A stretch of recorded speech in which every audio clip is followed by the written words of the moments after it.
What's up guys, welcome back to your 23rd tutorial of Make Your Android application. Now in this video we are going to discuss how you can store your array inside the Strings.xml, which is present under the values folder, right? Now there are actually two ways you can store an array in Android. Now the first is the primitive type that you have already seen in your Java programming. Suppose you are having an array, just a 2-element array, or you can say a very small array. Then in that case we can store that array inside our Java classes. But what if your array contains more than 100 elements or more than 50 elements, or you can say more than 1000 elements? Then in that case it is not possible to store our array inside our Java classes, because our Java classes will be flooded with only the codes of string myArray and lots of elements, about 1000 elements. So it is not at all recommended. When your array is large, then you should store your array inside your Java classes. So in short, you can say we use Java classes to store or declare array when our array is very small. But when our array is very large, then in that case we store our array inside our XML file. Now this XML file, guys, I'm not talking about relative layout or linear layout. I'm talking about the XML file containing the resource tag present inside the values folder. Now let me show you how you can store your XML file inside the strings.xml, right? Now inside the strings.xml, by default we are having a hello world tag, right? When you create your application, then there is a string stored inside it which is named as hello world, and it is given a tag of hello_world. Now this is the stuff that we already saw in our hello world tutorial. In similar way, you can store your string array inside the resources, right? Just you have to declare string-array. This is the opening tag, and the bottom side you are having the closing tag /string_array. Fine. Similar to this string, you have given this name a string hello_world. Now similarly you have to define the name of the array. Now here I have given the name my_array. So this is actually our array name. Now inside it we have to declare our elements, or you can say the data of the string array, by using the tag item. This is the opening tag of item, and this is the closing tag of item. Similarly element 2 is stored, similarly element 3, element 4, element 5, and so on. Due to the lack of space here, I have just specified the 5 elements, guys.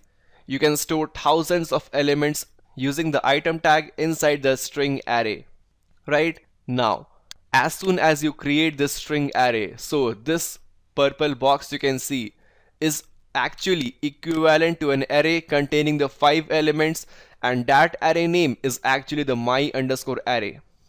So in this way, without declaring the string array inside your Java classes, we are here declaring the string array inside our strings.xml and inside our resources tag. Quite simple, guys. Now one more thing here to note, guys.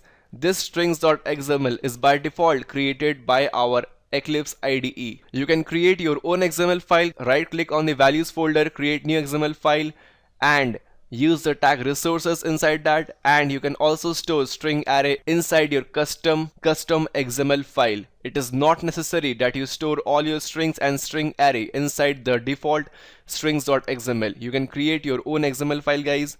Now guys, if you're not getting the stuffs right here, please don't bother about it. In the next video we are going to discuss this in detail. Now, oops, I forgot to show you one thing. The elements are having the same index as the arrays are having, 0, 1, 2, 3, 4, and so on. Fine.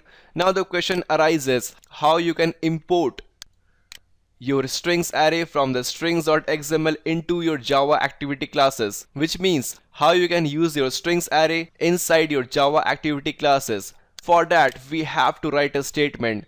We have to declare a string, let's say string subscript, then this is the variable name of the string array, equal to get resources dot get string array. Then inside the bracket you have to declare r.array.myArray. Now this myArray, guys, as I showed you in the previous slide, is actually the name of the array that you stored inside the strings.xml, right? Now this get resources actually access the resources tag inside the strings.xml, then get string array. Now this access the array stored inside the strings.xml, right? Now this r.array.myArray, this actually refers to a specific string array that you have stored inside the strings.xml. Now guys, inside the strings.xml you may store multiple string array. So in order to identify which string array specifically you want to use, for that we are using r.array.myArray, and this my underscore array is the name of the string array that we have provided inside the strings.xml, right? Now this whole codes actually do what? Actually imports all the elements, all the 5 elements of the my array and store it inside the my string array, right?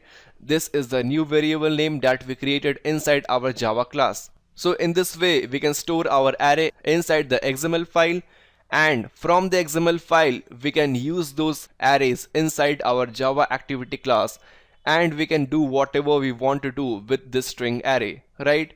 Now guys, again, if you're not getting the codes in this video, please don't bother about it. In the next video I will show you the live demonstration in the Eclipse how we are going to create an array inside our values folder inside our XML file, and how we are going to import it inside our Java activity class. So meanwhile, if you like what you saw, please subscribe to my channel and do leave a comment below my video guys. We need your support to grow, and do like and share our video. This is Shrek from Smartherd signing off, and thanks for watching and have a good day. Thank you.